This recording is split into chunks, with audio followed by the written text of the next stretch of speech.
Good afternoon and welcome to the Washington Report with Tea Party Patriots Action. I'm Bill Pasco, Tea Party Patriots man in Washington. Let's get to it.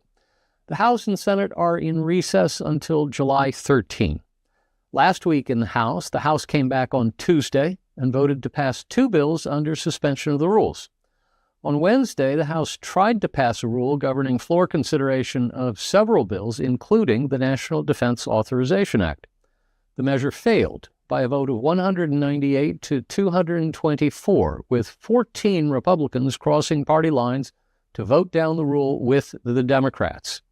Then the House took up H-Con Res. 108, directing the President, pursuant to Section 5C of the War Powers Resolution, to remove United States armed forces from hostilities in Lebanon.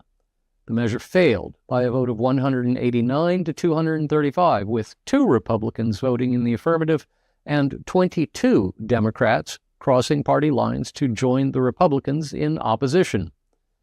Then the House took up H-Res. 1399, directing the Committee on Ethics to preserve and publicly release records relating to monetary settlements involving acts of sexual harassment.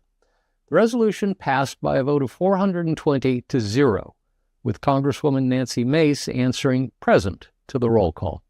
And then they were done, and the Speaker changed plans for the week and sent them home early for their 4th of July recess. Now let's talk about the Supreme Court. It was a doozy of a final week of the term for the Supreme Court. In the space of just 2 days, the court released multiple major decisions affecting various aspects of American life. Let's run through them. In Trump v. Slaughter, the court overturned a 92-year-old precedent called Humphrey's Executor and reestablished presidential control over so-called independent executive branch agencies like the Federal Trade Commission and the Federal Communications Commission by ruling 6-3 that the president has the legal authority to fire members of those agencies without having to have a cause. As one of only 2 elected officials in the executive branch, the other being, of course, the vice president, the president is accountable for all the actions taken in the name of the executive branch. If he can hire them, he should be able to fire them. That's a pretty basic principle of smart management. But that presidential control over the entire executive branch does not extend to the Federal Reserve. The court carved out a limited exception for the Fed due to its unique role in U.S. monetary policy. This exception allows Federal Reserve Board member Lisa Cook to remain in her job while litigation continues.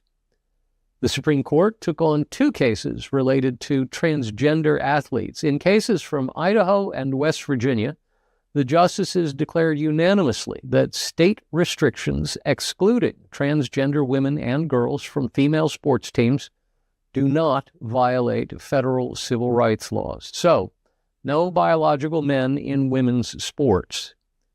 Then we get to election law. In Watson v. Republican National Committee, the court took up a Mississippi law that says mailed-in ballots will be counted if they are postmarked by Election Day and arrive within 5 days of Election Day.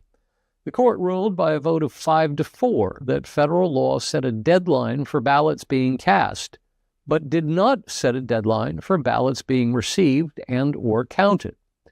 But the court made clear its ruling was not a constitutional ruling. That is, the court declared that nothing in the Constitution prohibits either the federal government or the state governments from setting such a deadline for receipt of mailed-in ballots.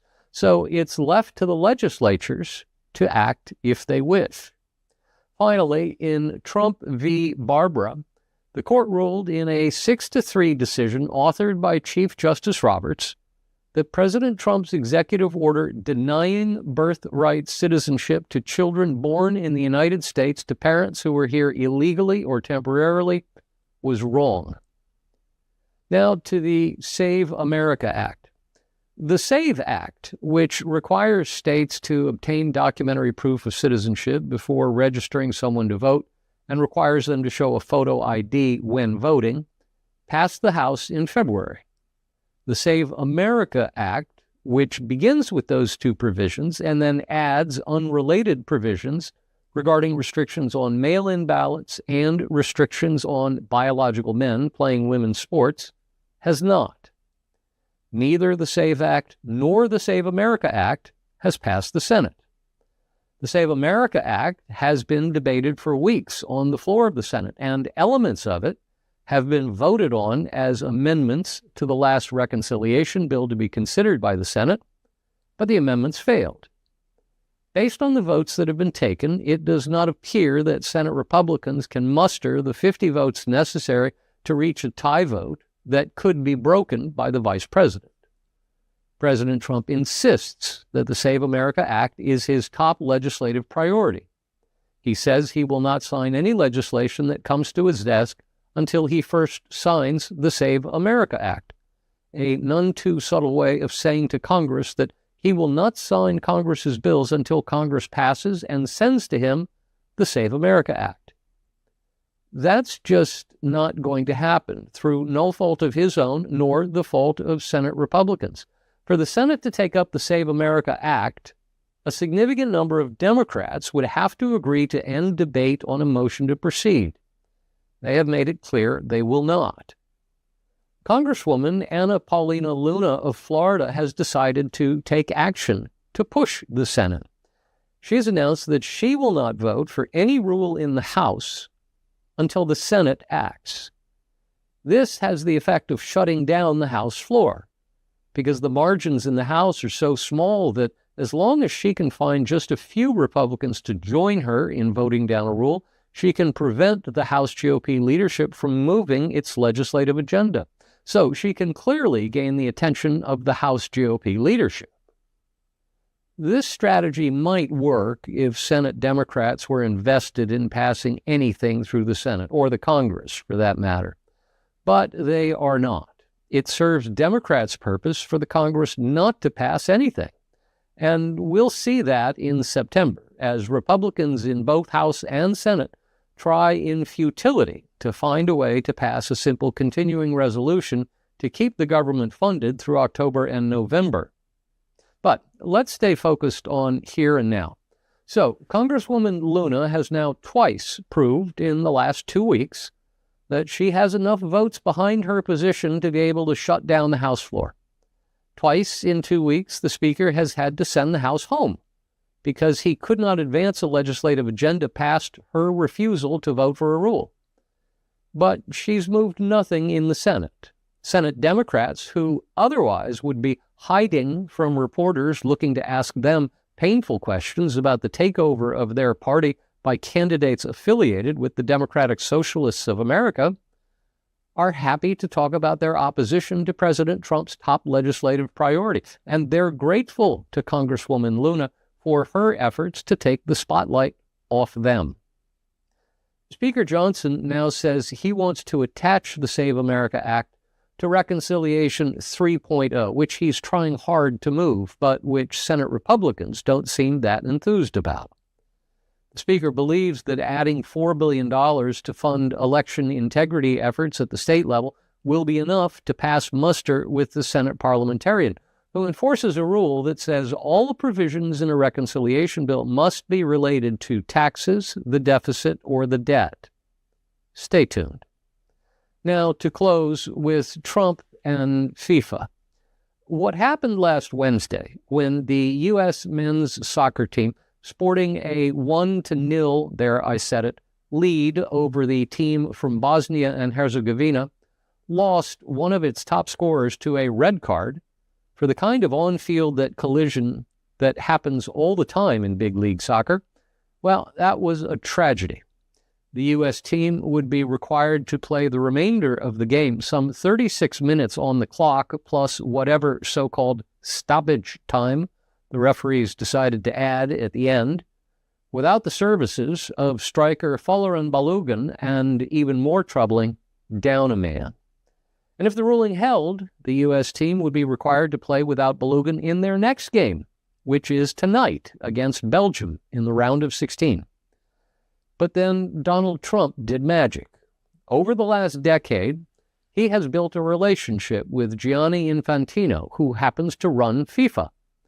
And President Trump asked Infantino to review the penalty call. And 4 days later, on Sunday, one day before the U.S. men's soccer team would play its next game in the knockout round against Belgium, FIFA announced that the suspension was suspended. I'm going to quote liberally from Mark Halperin's Wide World of News morning newsletter. I think his analysis and his tone are both perfect for the occasion. Quote, "As absurd as FIFA's decision to allow American striker Folarin Balogun to play against Belgium on Monday night may seem, it isn't remotely as absurd as the decision that got him suspended in the first place. Let's begin with that. There are more actual fouls committed during the average soccer corner kick than there were on Balogun's challenge against Bosnia and Herzegovina. That isn't hyperbole. It's practically a law of soccer physics. Watch any corner kick. You'll see enough shirt-pulling, arm-locking, hip-checking, and outright bear hugs to make an NHL referee whistle himself into exhaustion. Half the players look like they're slow dancing or copping a feel. The other half resemble contestants in a CrossFit class sponsored by WWE. The referee generally lets all of it go, because if he didn't, the game would be just a series of penalty kicks. Then came Balogun. His challenge was late. It was clumsy. It deserved a foul, probably. You could even make an argument for a yellow card if you squinted really hard and did away with precedent. But a straight red? Only if you'd decided to enforce soccer the way the TSA confiscates shampoo or yogurt, haphazardly and with zero standards or consistency. After an extended VAR review, roughly the amount of time it takes a family of 7 to order from the McDonald's drive-thru, pick up their order, and polish it off, the referee concluded Balogun had committed serious foul play and sent him off, triggering the automatic one-game suspension that accompanies every World Cup red card. For non-soccer fans, that's the equivalent of getting thrown out of an NFL playoff game and automatically missing the next one. The reaction bordered on universal disbelief. This wasn't Roy Keane introducing himself to Alf-Inge Haaland. It wasn't Nigel de Jong planting his boot into Xabi Alonso's chest in the World Cup final. It wasn't one of those tackles that causes television announcers to lower their voices because they fear somebody's leg may now be severed, like in a magic act gone wrong. It was a routine soccer collision that looked far more dramatic in freeze frame than it did at full speed, and even slowed down like the Zapruder film. No one but the refs at the game thought it deserved a red card. Then came Act 2. For several days, FIFA's message was simple. Nothing could be done. Automatic suspension, mandatory. Sorry.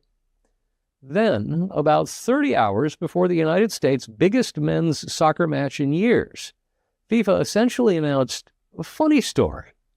Balogun could play, after all, not because the red card had been rescinded, not because the referee had changed his mind, not because VAR admitted it had wandered into the weeds. Instead, FIFA reached into the deepest, dustiest drawer of its disciplinary code and discovered Article 27. The suspension, it turns out, wasn't overturned. It was suspended. If that sounds to you like something George Costanza would invent while explaining why he was still employed by the Yankees, you're not alone. Balogun has essentially been placed on probation.